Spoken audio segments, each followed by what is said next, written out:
senyor delegat del govern, senyor president de la Diputació de Lleida, alcaldes, diputats, regidors, autoritats, senyores, senyors, en nom de Nova Economia Fòrum, em plau donar-los la benvinguda i agrair la seva assistència a aquesta nova edició de Fórum Europa Tribuna Catalunya que organitzem amb la col·laboració i el suport de Renfe, Assistència Sanitària i Red Elèctrica d'Espanya. Benvinguda i agraïment, lògicament adreçats en primer lloc a l'honorable conseller d'Agricultura, Alimentació i Acció Rural de la Generalitat, Joaquim Llena, que és el nostre ponent convidat d'aquest matí. I també vull agrair a Adriana Casademont, presidenta del grup Casademont, que serà la presentadora de l'acte, que faci, com acabo d'insinuar, la presentació d'aquesta intervenció.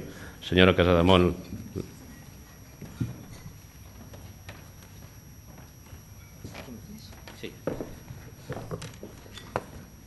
Gràcies. Bon dia. Em sento molt honorada de presentar a l'amic i conseller Joaquim Llena, home bo i de bé. Avui està al front d'una de les conselleries més importants de Catalunya, que representa el principal motor econòmic del nostre país. I malgrat hi hagi un cert desconeixement del que representen els sectors primaris catalans, és hora de fer-los més visibles i donar-los el valor real que mereixen, perquè el sector agroalimentari està format per més de 2.700 empreses, que ocupen a més de 200.000 persones, que facturen més de 18.000 milions d'euros, representen el 16% del PIB català i amb unes exportacions de més de 5.200 milions d'euros. El sector agroindustrial consta d'unitats de negoci locals en un mercat global i està basat en la cultura de l'esforç i en un gran sentiment de pertinença al territori. Aquesta és la personalitat de les persones que formen part d'aquest sector. El conseller Llena ha entès aquest sector tan heterogeni, propi i peculiar, que es dona a Catalunya, perquè és un autèntic català de terra endins. Va néixer i créixer en un petit poble de Lleida, a Port de Benaigua. És home de muntanya, amant del territori, un home de la terra i de casa seva.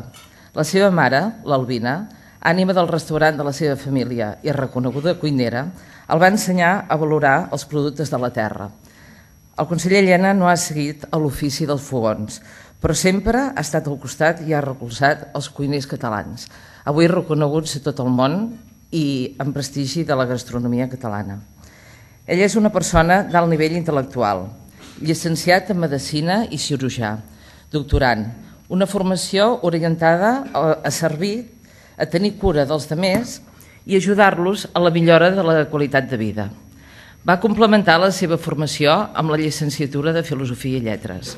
Així assolir un alt nivell de capacitats necessàries per dedicar-se al servei del país des de l'administració. O sigui, un governant amb un alt nivell intel·lectual, el que ens agrada. Primer va exercir la medicina durant 11 anys, fins al 99, a l'Hospital Clínic de Barcelona. Al 95 va ser escollit alcalde d'Altaneu per 11 anys, una de les etapes de la que se sent més orgullós, perquè va poder servir als seus conciutadans i sempre amb aquell esperit de servei i d'ajudar. Va ser el primer secretari del PSC a la Federació Territorial de Lleida des de l'any 2000. Des de l'any 99 va ser diputat del Parlament de Catalunya. Va ser vicepresident de Política Territorial i Obres Públiques. A partir del 2003 va ser secretari de la Comissió Parlamentària d'Agricultura i el 2006 secretari general del DAR.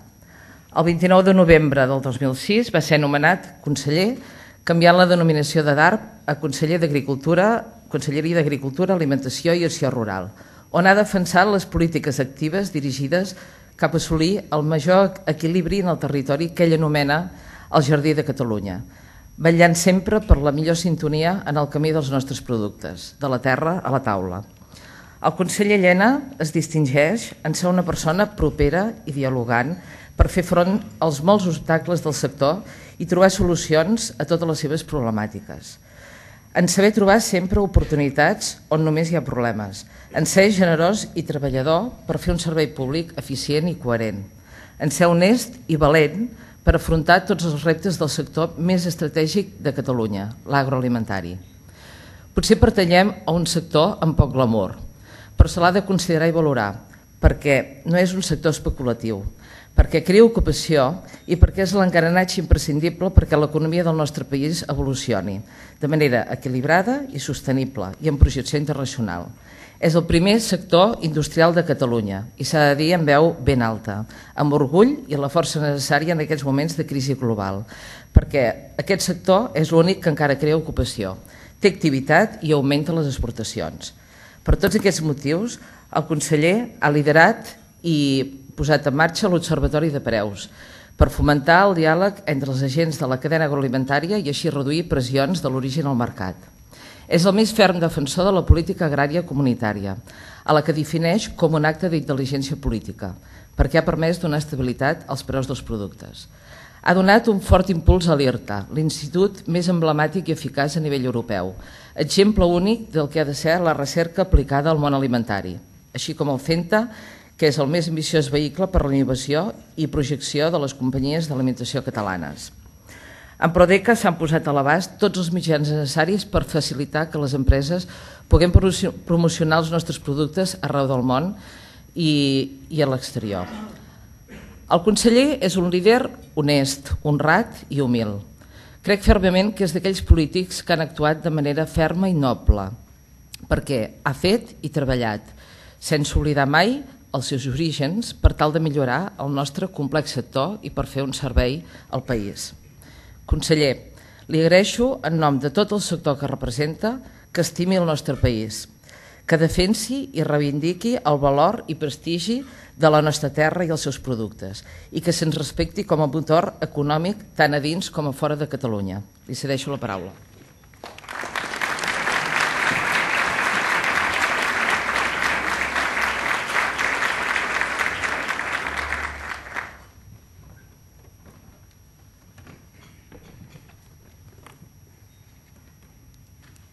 Faig cas de l'Enric i poso el rellotge perquè si no la tentació de passar-nos hi és.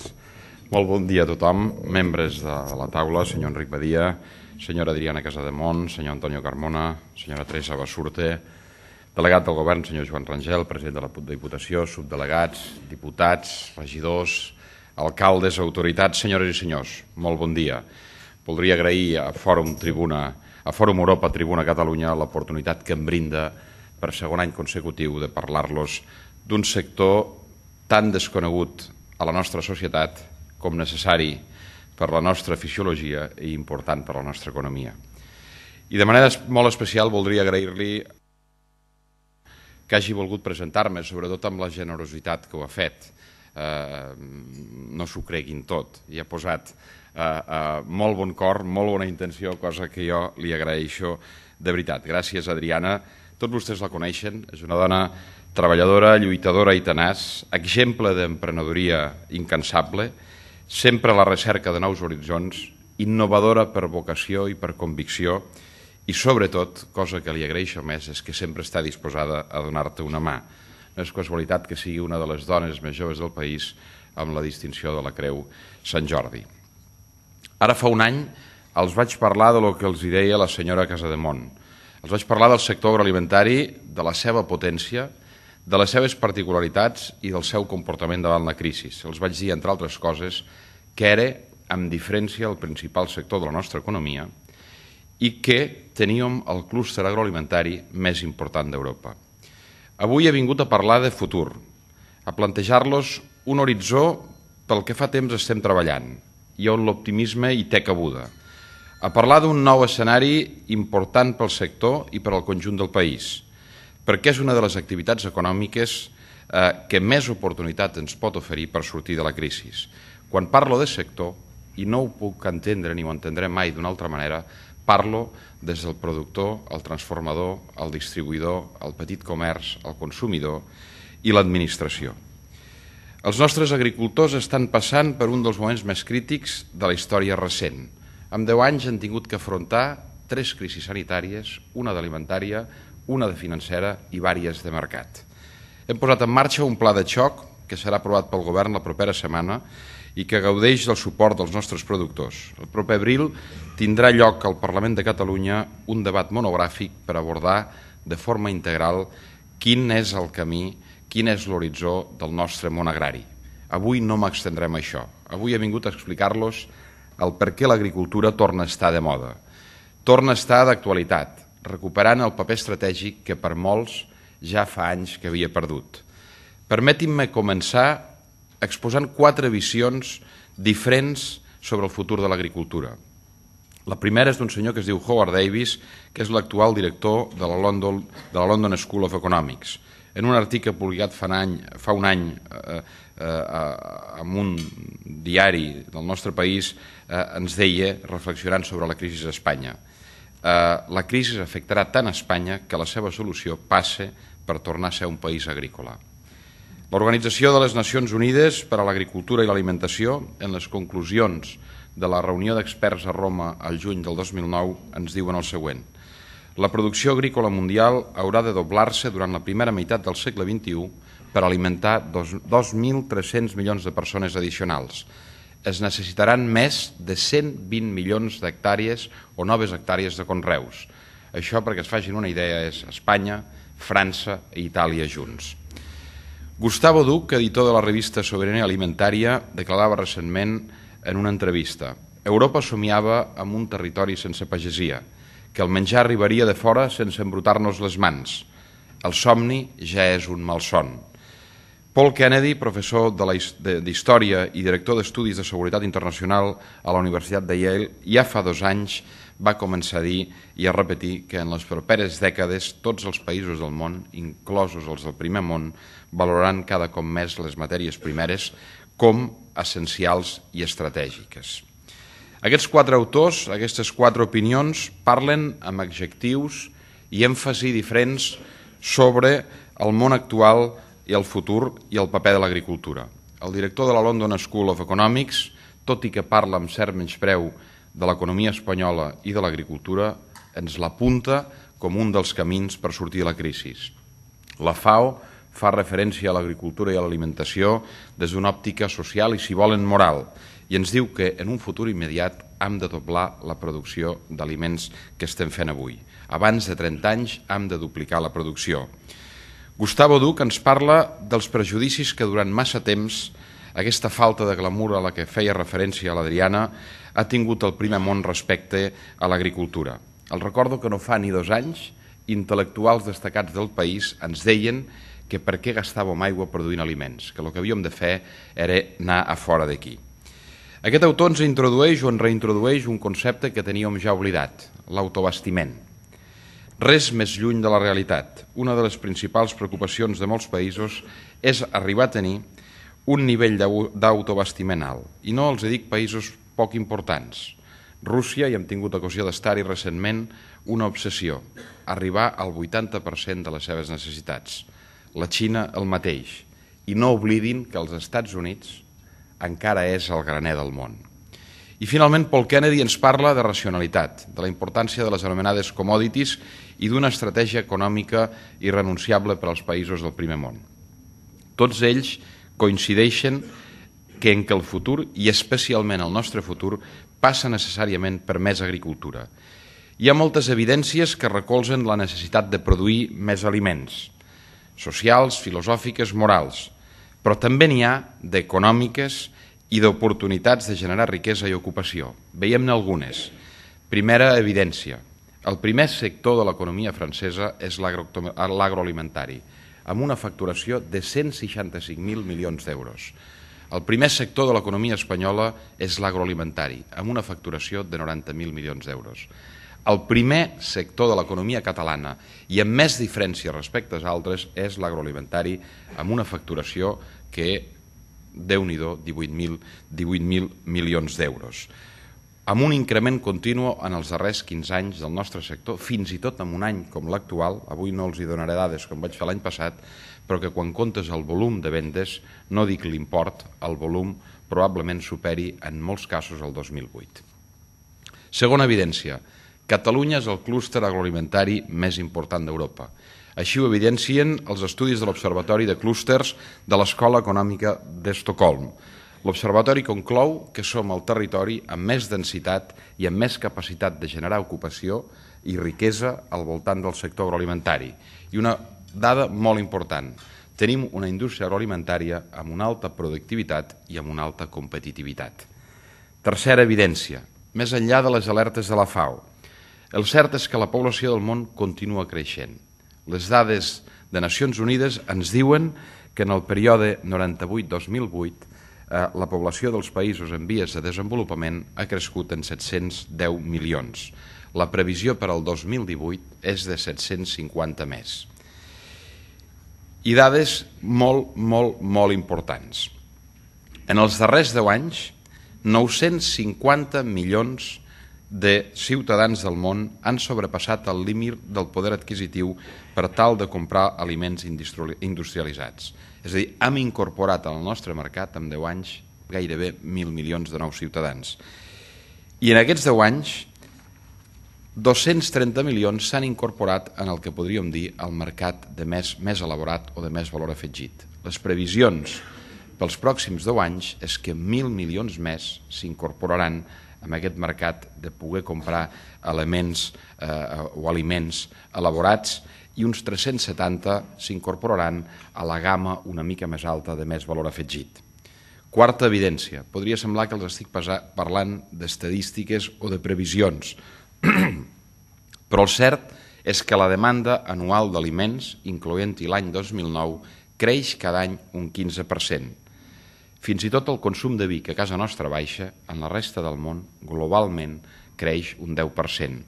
Quan fas la mitjana de tots els aliments, la demanda creix anualment, any rere any, un 15%.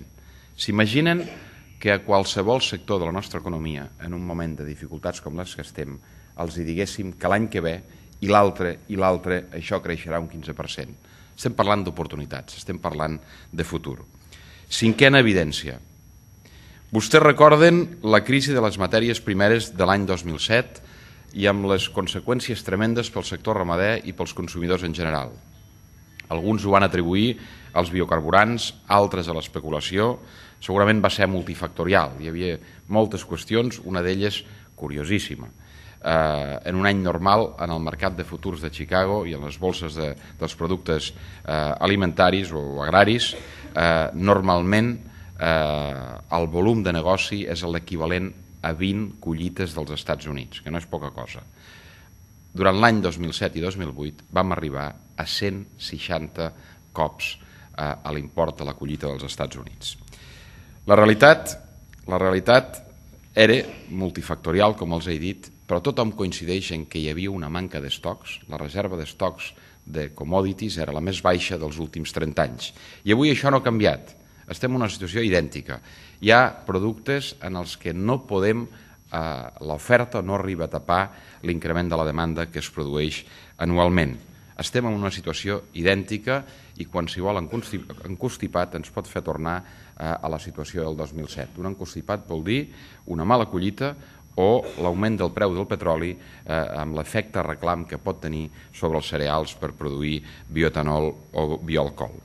A part d'aquestes evidències, deixeu-me fer un apunt sobre el paper clau de l'agricultura com a garant del nostre territori i del nostre paisatge i de la seva biodiversitat i de les oportunitats que ens ofereix en la mitigació de l'anomenat efecte hivernacle.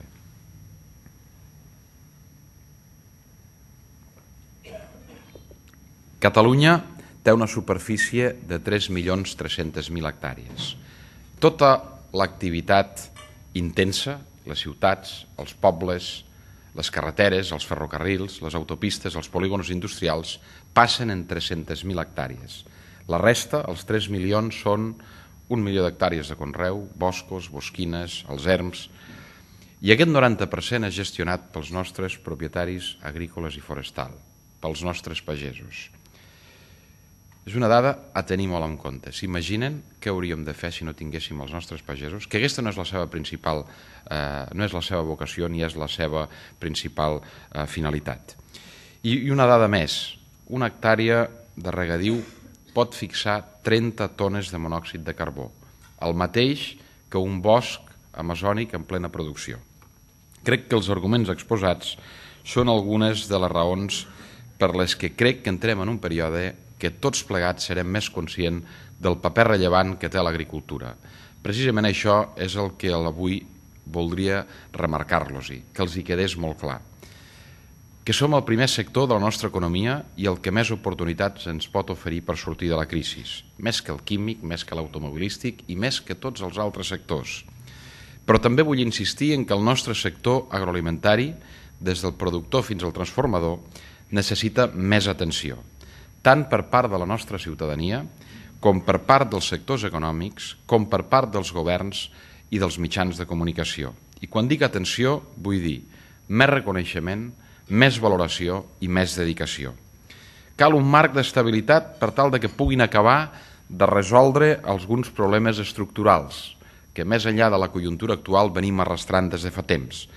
El sector productor s'ha d'estructurar més en interprofessionals, concentrant oferta en models més eficients i la nostra indústria alimentària ha d'agafar consciència de l'obvi i ha de liderar els nostres sectors industrials. Cal que el sector faci un esforç per posar-se en valor. Fins ara hem de reconèixer que les circumstàncies no han estat fàcils. Han tingut prou de feina en centrar-se en millorar els processos de producció i de transformació i prou de feina en adaptar-se a les noves exigències en seguretat alimentària i ambientals. És evident que hi ha futur. És un sector amb enormes oportunitats, com ens ho demostra el creixement anual que els he reiterat al llarg de la meva intervenció. Però hi ha disfuncions que entre tots hem d'entomar i reptes importants a afrontar. El primer i el repte més important és ajustar la relació entre les diferents parts de la cadena de valor. La situació dels nostres productors d'haver de vendre per sota el preu del que els costa produir és insostenible. Es veuen sotmesos al que s'ha anomenat la doble pressió inversa de la cadena alimentària. Hi ha una corrent que neix a la gran distribució i que pressiona a la baixa en els preus dels aliments i una altra corrent amb origen a les indústries proveïdores que pressiona els costos agraris a l'alça. Tot plegat ens porta a una situació insostenible per al nostre sector productor, una situació que venim denunciant des de fa temps. Jo vaig tindre l'ocasió de fer-ho de manera insistent, ara fa un any, en un esmorzar com el d'avui, i els deia que els dos grans reptes del sector, un era precisament els preus en origen. És tan evident que fins i tot el president de la República Francesa, Nicolas Sarkozy, ha recollit realment en un discurs al Parlament. I llegeixo, obro cometes. La crisi posa de manifest una manca de regulació europea i mundial a la que hem de respondre amb urgència. Posa també de manifest errors nacionals reals en la distribució del valor en els nostres sectors agrícoles. Entre el setembre del 2008 i setembre del 2009, l'índex de preus a la producció de productes agrícoles es va contreure un 20%. En el mateix període, l'índex de preus al consum de productes alimentaris va baixar un 1%. Mai hi havia hagut una diferència tal. És inacceptable. Aquesta diferència posa de manifest una distribució desigual del valor afegit en els sectors i posa en perill la nostra producció alimentària. Tanco cometes. Aquest problema afecta a Catalunya, a Espanya, a Europa i al món i a tots els esgraons de la cadena, deixant-nos una situació complexa, una situació de desorientació. Els nostres productors, que com els deia durant els 10 darrers anys, han fet un veritable esforç per posar-se al dia, per ser més competitius, per produir allò que el mercat els hi demanda.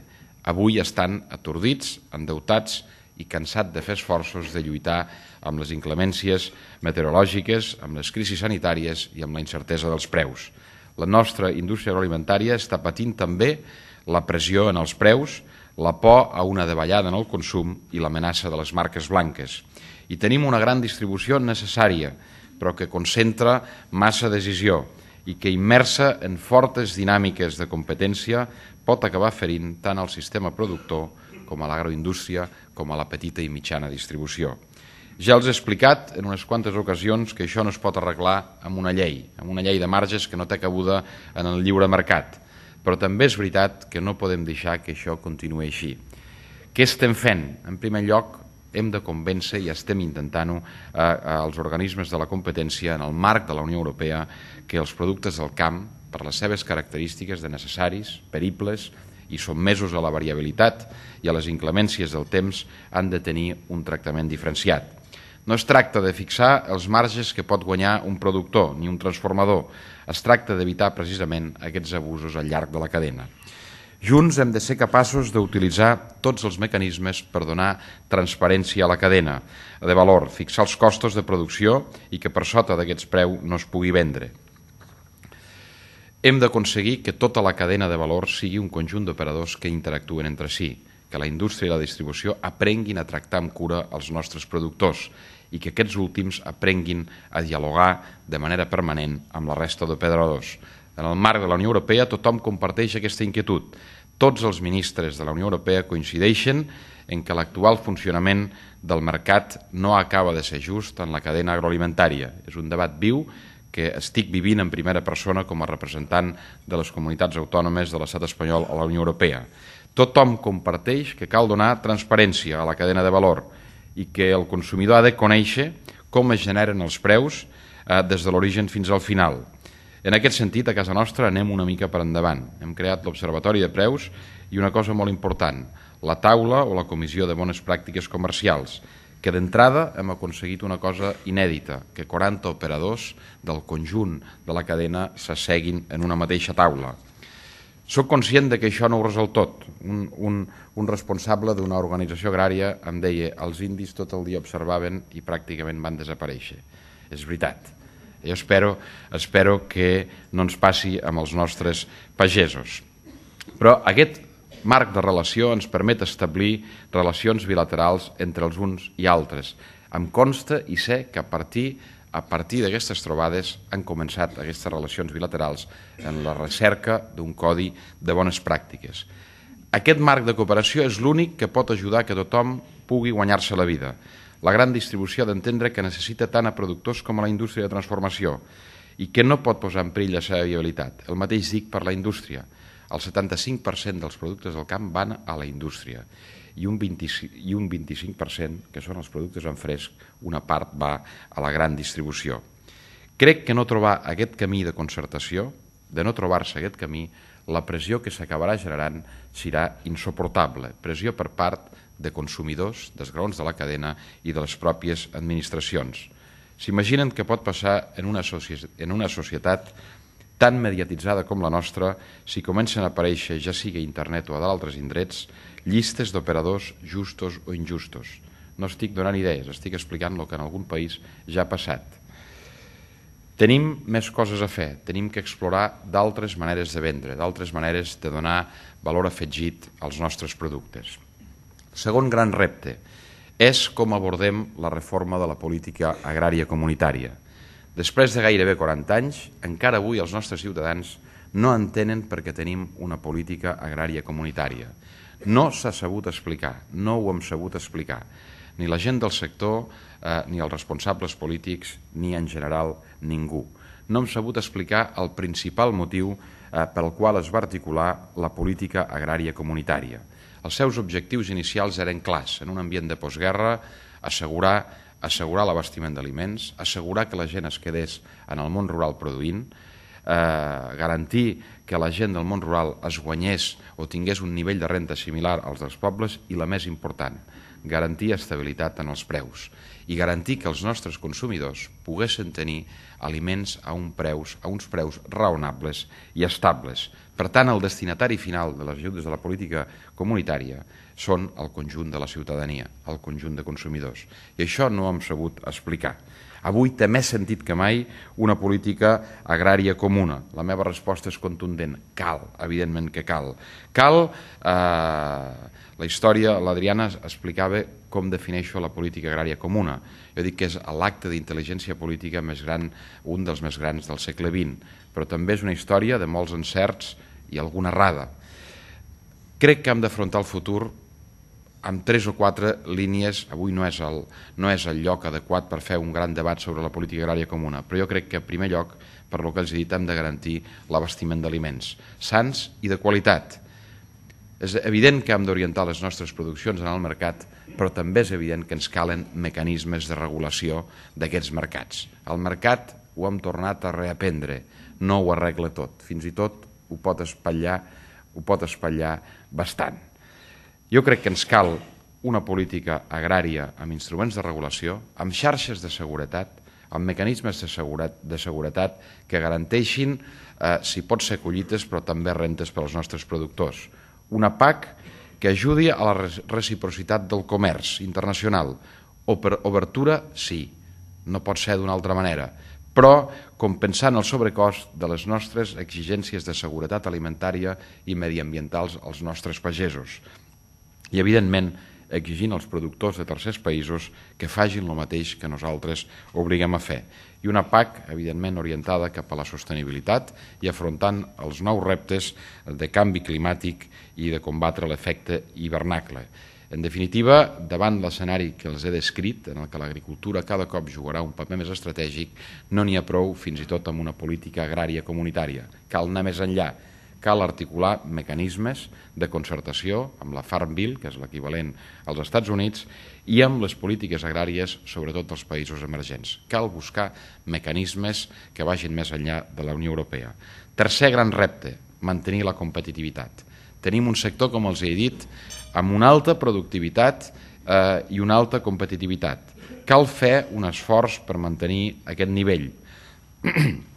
Les claus per aconseguir-ho són recerca i innovació, cura del nostre capital humà, internacionalització i dotar el sector del conjunt d'infraestructures i instruments necessaris per ser més eficients. L'escenari actual on ens movem és un món divers i canviant.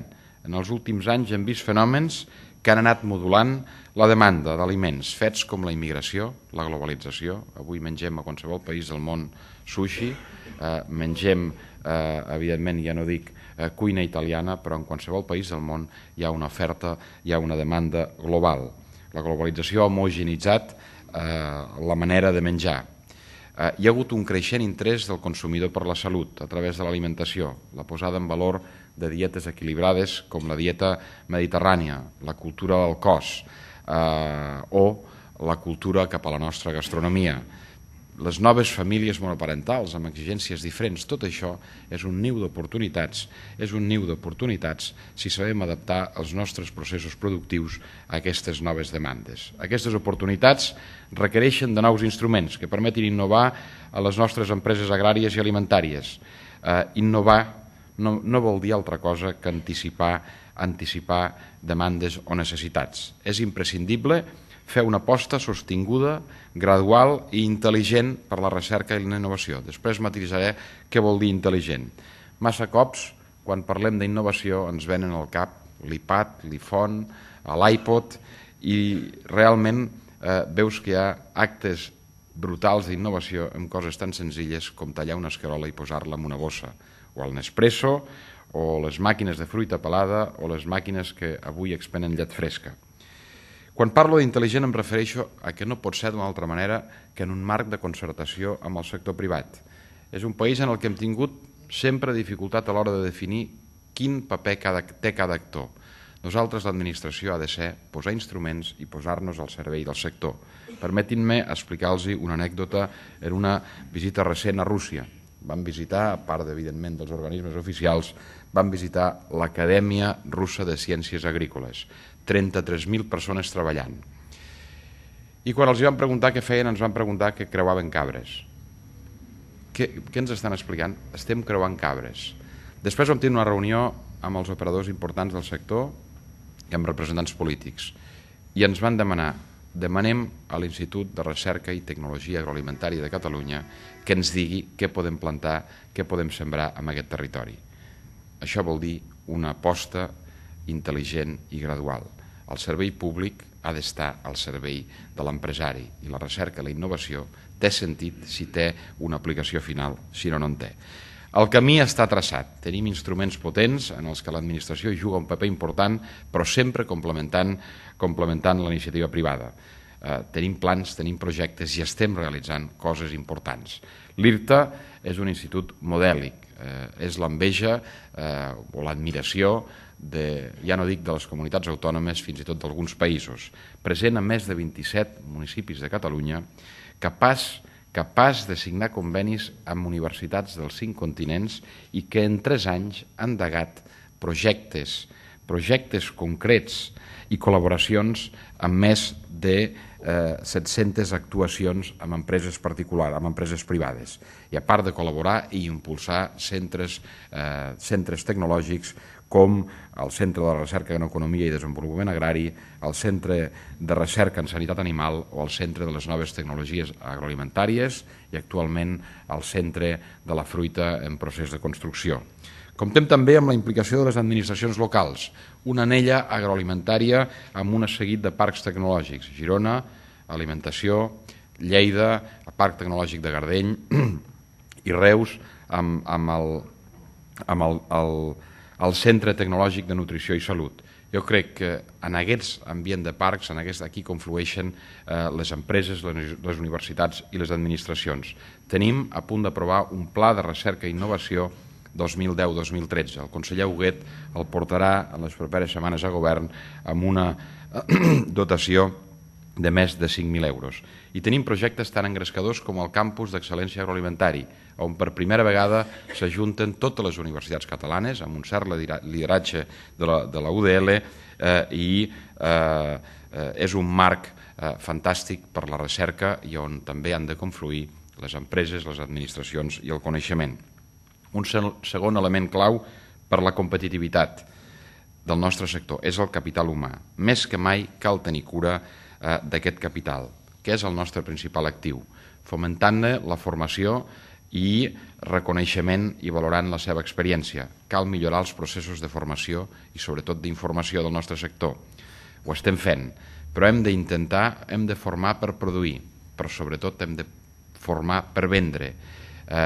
Hem de canviar l'actitud del nostre productor, que no miri tant a l'arbre, que miri més al mercat.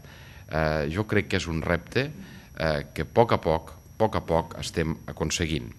Respecte al tercer element per la competitivitat, la internacionalització, no m'hi estendré. Tots tenim clar que el nostre mercat està en el món. Hem de buscar sinergies entre l'administració i la iniciativa privada.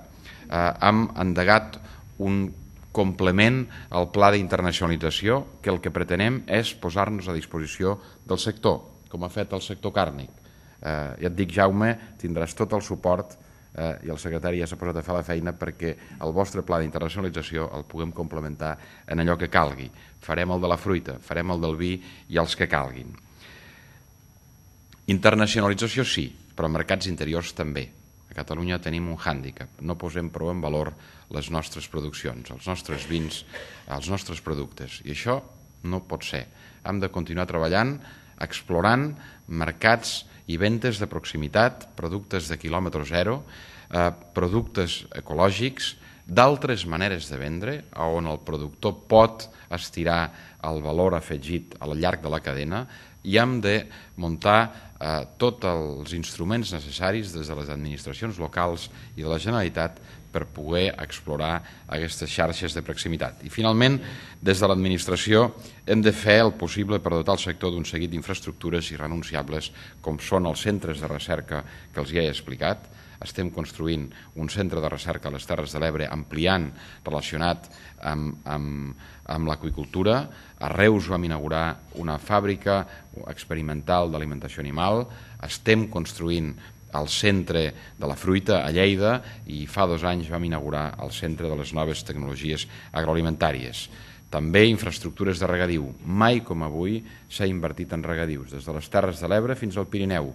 Més de 3.000 milions d'obra executant-se, en plurianualitats, evidentment, però executant-se avui. I, evidentment, cal fer una administració més àgil, eficaç i que el sector la senti al seu costat.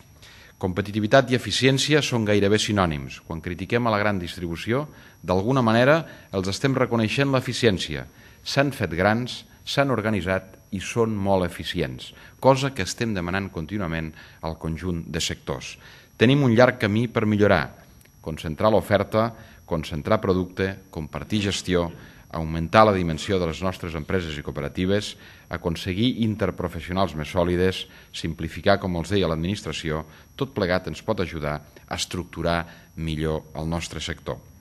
En això és en el que portem 3 anys treballant i estem plenament compromesos. Probablement hi vaig acabant.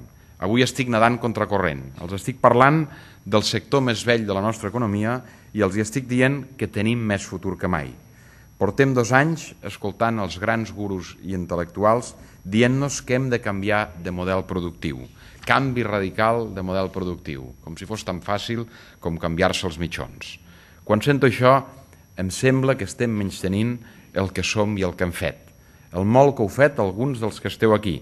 Vosaltres sou la prova del nou de que en aquest país no ho han fet tot malament. Avui el nostre teixit empresarial és el millor de la nostra història, amb empreses situades entre les més capaces del món. L'altra proclama dels darrers temps són les grans reformes estructurals, laborals, fiscals, judicials, del sistema de pensions. És veritat que són necessàries, algunes fins i tot imprescindibles, però hem de ser realistes. Són possibles avui? Res com les paraules del catedràtic Anton Costa per expressar el que penso al respecte d'aquest tema.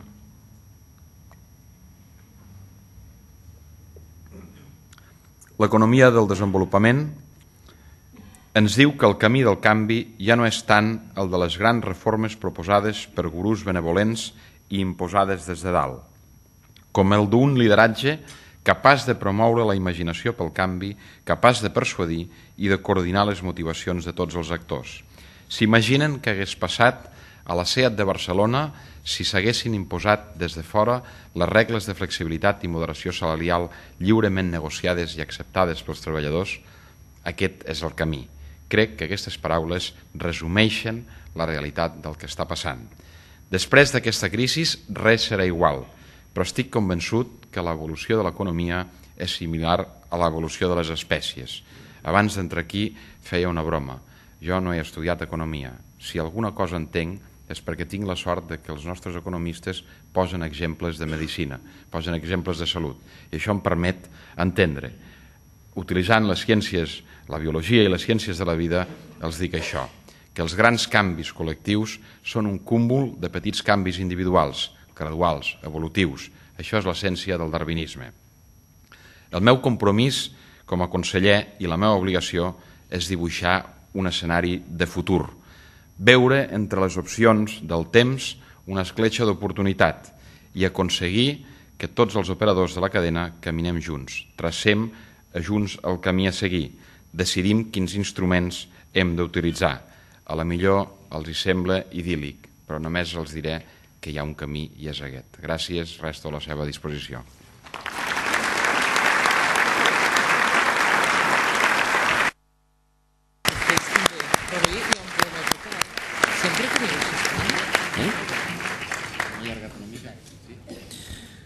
Molt bé, gràcies, conseller.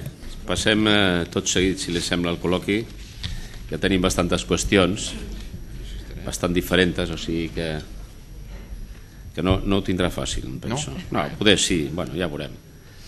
A veure, per començar, vostè ha acabat, quasi al final de la seva intervenció, ha parlat d'aquesta mena de febre que existeix sobre el canvi de model productiu, i vostè ha mencionat que quasi ningú parla d'aquest sector i es parla de moltes altres coses.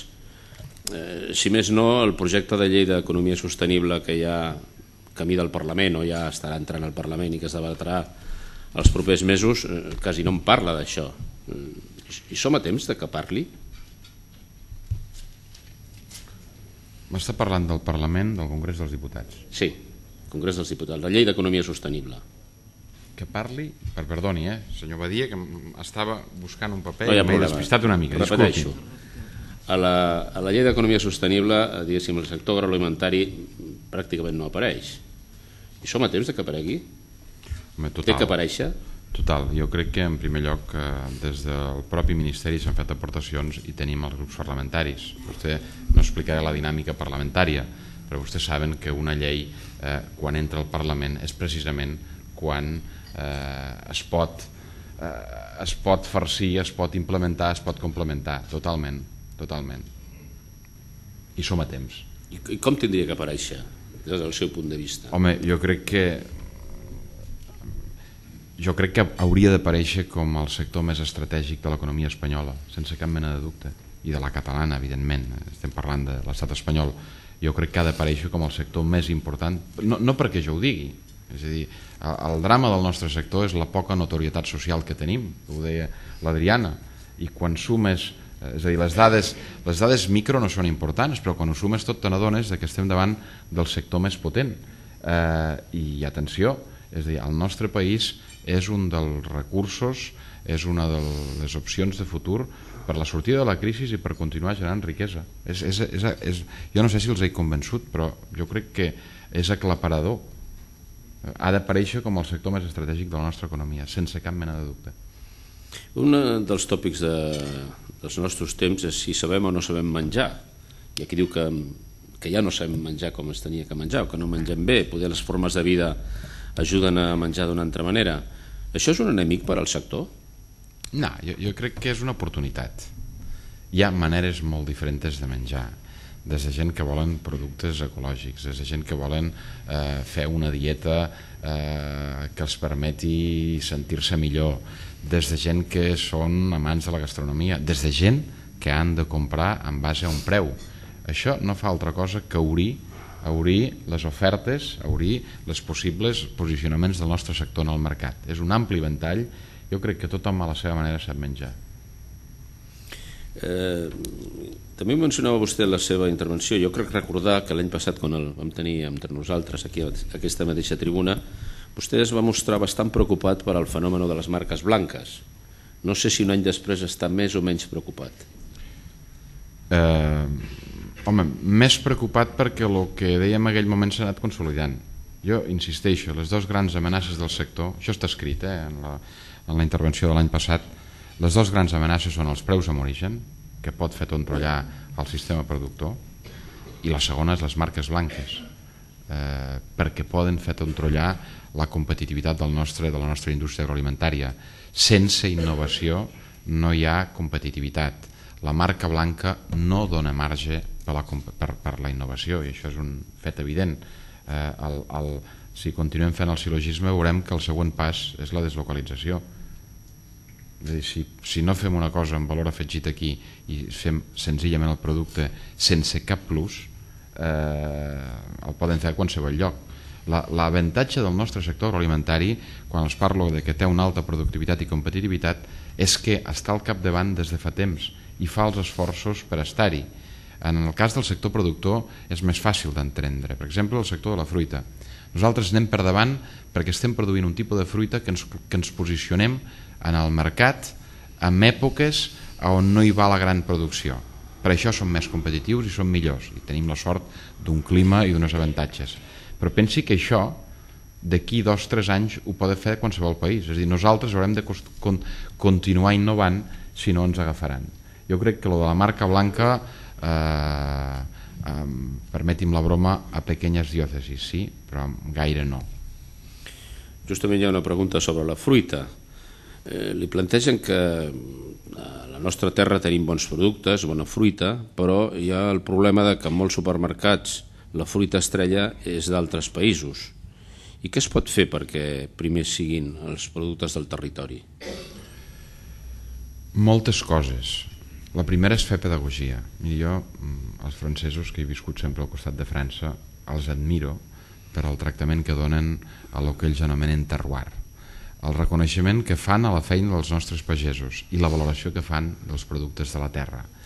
Hi ha coses, jo sempre soc molt, interpretin bé, soc molt anti-fer noves lleis. Jo crec que en tenim moltes. A França també n'hi ha moltes, però tenen una virtut diferent, que la saben interpretar. Això s'ha d'arreglar fent pedagogia, fent molta pedagogia, posant en valor i sobretot, és a dir, el millor que pots fer per fomentar el consum de la fruita és donar-li una peça de fruita a un nen. Si és bona, en demana una altra. Què vull dir? Que des dels nostres productors fins a les nostres, el petit comerç i la gran distribució, hauríem de vetllar, si el que realment volem és que es consumeixi fruita, hauríem de vetllar perquè el producte que arribi sigui impecable. Vostè ha dit a la seva intervenció que no era pas el dia per fer un debat sobre el futur de la PAC, però la PAC és una part fonamental de qualsevol cosa del sector, qualsevol cosa que es faci al sector. Hi ha una doble pregunta. És vostè optimista o pessimista sobre com s'estan plantejant les coses per reformar la PAC, que hi ha que fer-ho a no massa plaç? Aquesta és la primera pregunta. I la segona, relacionada amb això, se li atribueix a la PAC una part de la culpa del fracàs de les converses a la OMC. Això és un impediment per renovar la PAC, un ajut? Com ho relaciona una cosa? Començaré per la segona. Miri, els europeus de vegades tenim una actitud una mica bucòlica i romàntica davant de la vida. És a dir, durant molt temps s'havia culpabilitzat de tots els problemes del comerç mundial i de que els països per desenvolupar poguessin tirar endavant a la política agrària comunitària. Qualsevol país, començant per la Farm Bill dels Estats Units, que els he de dir que el nivell d'ajudes està per sobre de la política agrària comunitària, mig punt, però hi és. Qualsevol país ha de donar suport al sector agrícola per les seves característiques i perquè és un producte de primera necessitat. No és veritat, els problemes de l'OMC continuaran al marge de la PAC o de la Farm Bill o del nivell d'ajudes de països, dels que anomenem països BRIC. El nivell de suport a l'agricultura a Brasil, a Rússia, a la Índia o a la Xina és important, és molt important. És a dir, per tant, no és un problema de la PAC. El que passa que els europeus havíem anat una mica a pit descobert i nosaltres estem disposats a orientar, és a dir, la reforma del 2003 de la PAC, el que fa, seguint les consignes de l'Organització Mundial del Comerç, és orientar el nostre sector agrícola al mercat. L'última reforma, la del 2003, que s'acaba aplicant el 2007, orienta la política agrària comuna al mercat, però lliurement, retirant pràcticament tots els mecanismes d'intervenció. Què ha passat en aquests anys? Cal que els hi recordi, amb el sistema financer, amb el sistema de l'automòbil, és a dir, han vist que el mercat no tot ho arregla. Jo crec que hi ha bastant de tòpic en aquest sentit. I contestant a la primera pregunta, jo crec que la PAC és un acte d'una intel·ligència tal que és impossible, tot i que quan comencen les possibles reformes amb la intenció de voler-les desmuntar, cada país, aquí passa una cosa, és més senzilla, que els països que han d'acabar pagant diuen, no, jo per què he de pagar? Si renacionalitzo la política agrària comuna, és a dir, si el nivell d'ajudes me'l dono jo, com que el meu saldo és negatiu, acabarà sent positiu. I evidentment els països que acaben d'incorporar-se a la Unió Europea, sisplau, no ens toqueu la PAC. Jo crec que és més una qüestió de curta volada, de mirar no massa enllà més de l'horitzó, perquè quan ho analitzes veus que ha de ser una política conjunta. I aquí donaria per parlar molt, i crec que tenim un problema, hi ha un problema de lideratge polític a Europa, i és. Jo crec que la Unió Econòmica i la política agrària comuna, si no va més enllà, hi ha una unió política real amb tota la manera de funcionar de la Unió Europea, no anem bé. Ens falten lideratges. Jo trobo a faltar a l'època del Kohl, del Mitterrand, del Felipe i, si m'apuren, de la Thatcher. Li plantegen ara si ens podria explicar amb una mica més de detall les mesures del pla de xoc que ha esmentat a la seva intervenció i també què n'espera del debat monogràfic sobre agricultura que es farà al Parlament el mes vinent. Aquesta, com que me la temia, la porto preparada. No, la porto preparada per no... És un conjunt de mesures que en total complementen un paquet de mesures que aprova el Ministeri fa unes setmanes i que representen unes 25 mesures. Li explicaré pel tram, és a dir, pel broc gros, el que representen. En un moment en què en el sistema financer, que no n'hem parlat avui, però que també donaria per diversos esmorzars, està com està, el que pretenem fer és aportar liquiditat al sector. Com ho fem? Amb un tipus de préstecs per qualsevol tipus d'explotació, per professionals, amb la intenció de uns barems. En el cas de la fruita són 5.000 euros per hectàrea sense límit, en el cas de les altres explotacions són 30.000 euros per UTA. UTA vol dir unitat de treball agrari, és la feina que fa una persona en un any en el camp. Són crèdits a tornar en 5 anys, amb un any de carència i amb la intenció de bonificar els interessos per part de l'administració. A part d'això, des del Ministeri s'han posat al servei del sector 1.300 euros destinats al sector agroalimentari, amb la línia ICO liquidez, és a dir, en un moment que tots els bancs tallen les aixetes per al circulant, hi ha una nova línia. I a part, la gent que tenia préstecs fins ara, com els nostres ramaders amb la crisi del 2007, o les joves que s'incorporen, el que els hi donem és 2 anys de demora i ho paguem entre el Ministeri i nosaltres. A part d'això, a part d'aquestes mesures de liquiditat, hi ha tot un seguit de mesures orientades a que tot el tema de tramitació d'avals sigui més fàcil i costa poc. És a dir, fins a 50.000 euros l'aval se'n fa càrrec al Ministeri, i en el cas d'una altra línia d'ajuts que fem des de la Conselleria orientada més a la transformació, és a dir, a la indústria, a les cooperatives, que hi destinem 70 milions d'euros entre ajudes i crèdits a intrant zero, el que fem és que quan es tracti d'inversió, la pròpia inversió t'avali d'alguna manera el crèdit. A part d'aquestes mesures, hi ha un seguit de mesures orientades a millorar les estructures agràries. Hi ha un paquet de crèdits per l'adaptació al benestar animal, noves normes en el sector porcí i han de canviar, diguem-ho d'alguna manera, els habitacles dels porcs per diverses condicions, per diverses qüestions, orientades a la millora de maquinària agrària, orientades a les xarxes antipedra i a tot un seguit de mesures estructurals orientades a millorar totes aquestes qüestions. I una part molt important és l'avançament dels ajuts europeus. Normalment, miri, l'any 2007 els ajuts de la Unió Europea es van pagar com se venien pagant habitualment el primer trimestre o semestre del 2008. L'any 2009 els van pagar el mes d'octubre del 2009 i aquest any intentarem fins i tot avançar-los tot el que ens permeti la Unió Europea. Això representa anualment pel nostre sector uns 300 milions d'euros. És a dir, la política agrària comunitària, comptant el primer i el segon pilar, ens en podem estar anant cap als 280-290 milions d'euros que arriben abans al sector. Hi ha d'altres mecanismes com de simplificació administrativa. Aquest any estic especialment satisfet perquè hem aconseguit, vostès saben que els pagesos han de fer com la resta de ciutadans pràcticament la declaració de renta. I aquest any hem aconseguit que de les 65.000 declaracions que hi ha, gairebé 14.000 les han fet de manera automàtica. És a dir, model Hisenda. Hem enviat un paper a l'agricultor, agricultora, dient-li, escolti'm, vostè està d'acord amb els paràmetres que li enviem de l'administració? Això és el que hi ha, i si era així, amb una signatura n'hi havia prou. És a dir, tot el tràmit, evitar tornar a començar 65.000 expedients. Aquest any ho hem fet amb 14.000 i espero que l'any que ve, si el secretari que tinc aquí em diu que sí, podrem duplicar, és a dir, ens aniríem a la meitat de declarants de la política agrària comunitària. I hi ha més mesures, no em vull allargar, i una de molt important que el sector ramader ens venia demanant, és a dir, per aconseguir les guies per traslladar els animals d'un lloc a un altre s'havia d'anar a les oficines del departament. Ho estem fent de manera telemàtica, en plan experimental, i això serà generalitzat a partir del mes de juny.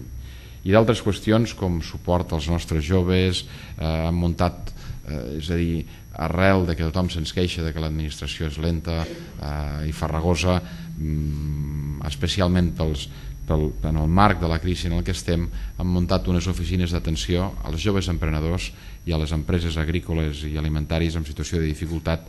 Hem començat fent-ho a Lleida, ha sigut un èxit, i ara ho extendrem a 5 oficines més centralitzades, a Girona, a Terres de l'Ebre, a Tarragona i a Catalunya Central, i a la Catalunya Central. Doncs bé, referit amb això hi ha dues preguntes. Què espero del debat monogràfic? El debat del Parlament, sí. Home, arriba un moment difícil.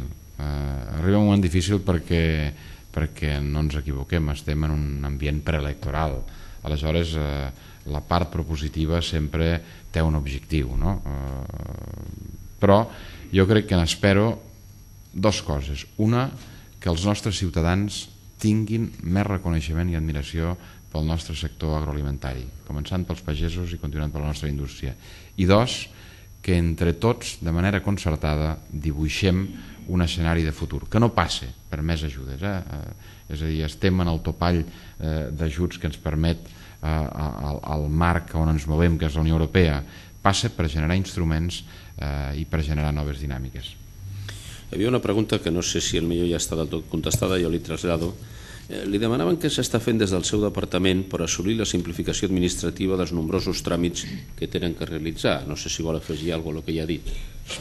Dir una cosa, Jo l'any passat, quan els explicava les característiques de la indústria agroalimentària, els hi explicava que una de les seves característiques era que tenia un alt grau de condicionants normatius.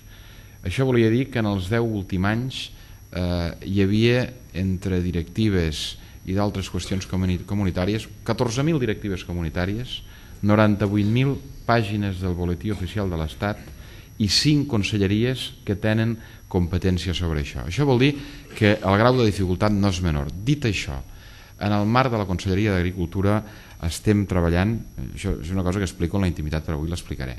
Jo quan vaig fitxar el meu secretari general, que està aquí present, és enginyer de telecomunicacions i mestre de SADE, i el vaig cridar i li vaig dir: mira, Xavier, no vull que aprengui res d'agricultura, només et demano que m'ajudis a posar oli amb aquest engranatge i amb aquests processos tan complicats.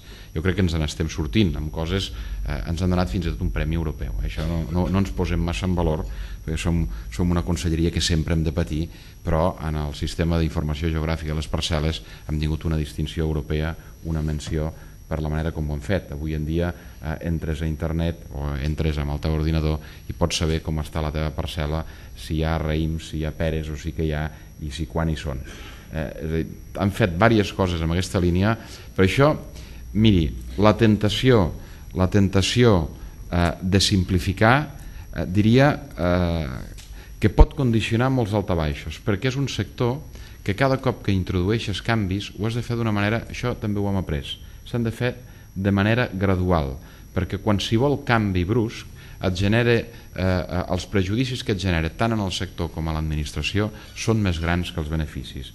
És a dir, el procés de simplificació no es pot fer a base d'impulsos, ha de ser una cosa sostinguda, breu, amb molta pedagogia, fent una prova experimental i anar caminant a poc a poc. Ara prendré el risc de que em renyi perquè algú a vegades m'ha renyat, però li demanaré i pregaré que si pot contestar una mica més ràpid farem totes les preguntes i complirem l'horari. Vostè deia que trobava a faltar parlar de finances, de sistema financer. Doncs parlem ara perquè hi ha dues preguntes. La primera li planteja si continua pensant, com sembla que va dir vostè fa uns dies, que la financiació no respon a les necessitats del sector en general. No sé si ho ha dit o no. Ho continua pensant. Ho continua pensant. Però pensant molt. I l'altra cosa que li plantegen és si té alguna opinió o alguna informació sobre els propòsits del Departament d'Economia i Finances de regular les seccions del crèdit. De cooperatives, suposo que m'està parlant. Sí, hem estat parlant amb el sector. Aquí hi ha un problema. Què volem tant Economia i Finances com el Departament d'Agricultura? Volem que els impositors, això per la gent no iniciada, no sé si ho entendreu. És a dir, les cooperatives tenen un instrument que són seccions de crèdit. De fet, és una compta oberta amb els socis actius de les cooperatives. El soci compra coses a la cooperativa i li ven producte. I aquí hi ha, si diguéssim, una compta corrent oberta. Això és fantàstic i és un instrument meravellós. Però a part, les nostres cooperatives fan una cosa que és guardar els dipòsits dels jubilats de la cooperativa i de la gent del poble on està posada. Què volem? Que la gent que tingui aquests dipòsits en les cooperatives tingui la garantia o la mateixa garantia que altres entitats bancàries. Això, malauradament, no és sempre així. Això vol dir que amb què podem discrepar una mica i que de fet n'hem parlat i ens hem posat d'acord amb Economia, que ells voldrien fer-ho ja i nosaltres diem, escolteu, això s'ha de fer de manera concertada amb la Federació de Cooperatives i amb les cooperatives agràries de Catalunya, però cal una regulació. Jo soc dels convençuts de que, i no és una qüestió de voluntat política, és una qüestió de seguretat pels nostres ciutadans. Vostè ha parlat que hem passat una època de problemes d'estocs i també una època de pujada de preus dels productes. Seria interessant tenir uns preus d'intervenció que garantissin el marge dels agricultors? No, jo soc molt poc intervencionista, però reconec que en aquest cas s'ha de fer alguna cosa amb la línia del que els hi apuntava. No preus d'intervenció, però sí hauríem de tindre un preu, no un preu, un cost de produir per sota del qual estigués gairebé prohibit vendre. Aquí hi ha la llei del comerç minorista, ens diu que no es pot vendre per sota el cost de producció o de reposició. Nosaltres volíem que aquesta interpretació fos la que es donés als productes peribles del camp. És a dir, els organismes de la competència vam demanar, escolta, feu aquesta interpretació. ens van dir que de cap de les maneres, i en van fer una causa bèl·lica aquest tema. Jo crec que els convencerem que aquests productes han de tindre uns topalls, uns topalls, no dic de marge, perquè, escolti'm, es pot produir de maneres molt diferents produint el mateix. Tu pots fer un vi que el pots vendre a 2 euros i un que el pots vendre a 200. Això tots ho sabem, o una pera, o una poma. És a dir, el que s'ha de guanyar cadascú, jo crec que no ens hi hem de posar. Ara, garantir que no es pugui vendre per lo que costa produir, jo crec que ho hauríem de garantir. I no és fàcil, no és fàcil. Per això quan avui donava idees o explicava lo d'altres països, és a dir, és més una qüestió de convenciment de sectors, és a dir, si tothom vol guanyar l'última peseta ens farem mal. Els sindicats diuen que en els darrers 20 anys la renda agrària ha baixat, o ha estat baixant, però ara sembla que aquest any ha pujat. Això com s'explica? Això s'explica d'una manera molt fàcil, perquè donem unes atribucions a la renda agrària, i aquí permeti'm que m'allargui una mica, que no són les que té. El ciutadà de peu, quan sent a parlar de renda agrària, interpreta que és renda per càpita agrària, i no és això. La renda agrària és un indicador de traç gruixut. Què és la renda agrària? La suma de ventes del sector, és a dir, producte per preu, i la resta dels inputs, dels consums intermedis, de l'energia, de l'electricitat, de la mà d'obra. És una cosa molt a grosso modo. A Catalunya té un comportament que ve molt condicionat pel comportament del sector porcí, perquè el 60% de la renda agrària ve condicionada pel porcí. El 2009 el sector porcí no ha estat per tirar coets, però ha estat raonablement bé de preu i amb uns costos molt baixos. Què ha passat? Que la influència del sector porcí ha fet que el 2009 la renda agrària a Catalunya pugés entre un 5 i un 6%. Això vol dir que està bé el sector? No. És a dir, no fem deduccions al voltant de la renda agrària perquè és un indicador vast. Dit això, i quan veus com ha anat l'evolució de lo que percep cada explotació i cada pagès, te n'adones que estem en una situació propera a fa 9 i 10 anys. Aquí al mig hi ha hagut pics, hi ha un pic que és el 2001, 2002 i 2003. Coincideix amb la malaltia de les vaques boges que es posa amb un alt valor al sector porcí. És a dir, totes les oscil·lacions s'han de saber interpretar. Dir que la renda agrària, cuidado, no està anant bé, el sector està fotut, però a Catalunya la renda agrària s'ha modulat per lo que li he dit, a la resta d'Espanya ha baixat, perquè no hi ha tant pes del sector porcí. Doncs parlant de desconeixement, hi ha una persona que opina que hi ha un fort desconeixement a la capital, a Barcelona, i altres indrets de Catalunya de lo que és el sector. I llavors li planteja si caldria explicar-ho més o com es podria fer perquè la gent tingués més coneixement. Hi ha un desconeixement total. Jo crec que ve condicionat per moltes coses, i que els mitjans de comunicació no se m'enfadin, però és que no ens fan ni punyetero cas. Les notícies del sector nostre, que n'hi han de maquíssimes, la setmana que ve hi ha un dels esdeveniments més importants de Catalunya que es diu Alimentària. Aquí es veu la potència del sector. Les notícies del sector sempre són negatives i aquí hem de fer un esforç tots plegats, des de les organitzacions que tenen tota la legitimitat i raó de protestar, però les notícies aquestes són fàcils de tirar endavant. Quan hi ha bones notícies, els explicaré una anècdota. L'altre dia estàvem amb un senyor que tinc aquí al davant presentant els resultats del cava de l'any 2009. És el segon millor any de la història. Han baixat un 3% respecte al 2008, un 3 o un 4%. Obertura de tots els diaris. El sector del cava punxa. Amén. És a dir, quan parlem de coses tan importants com que posem en una taula a tots els operadors de la cadena, fet històric, 40 persones des de productors, consumidors, distribució, transformació, administració. Ni un diari dels grans de Catalunya ho esmenta. Els diaris de comarques sí. Això de l'agricultura no té glamour. És veritat que hem de fer alguna cosa, tampoc en tenia fe de cuiner fa uns anys i avui el té tot el del món. També, és a dir, hem d'agafar els nostres cuiners que ens asseguin en una taula, i aquí veig responsables de les organitzacions professionals, i que ens diguin com ho han fet. És a dir, hi ha una part que depèn molt de la nostra actitud, no? Jo crec que hi ha una part d'autoconfiança que en aquests moments és la millor medicina que podem utilitzar en general, però que pel nostre sector li fa molta falta. Bé, doncs la darrera pregunta que tenim es refereix directament al seu departament i a vostè, en el sentit de que com afronta o com porta el que diu la persona que ho planteja, l'actitud intransigent d'un cert sector de la pagesia i d'Unió de Pagesos envers de moltes de les polítiques que impulsa la Conselleria.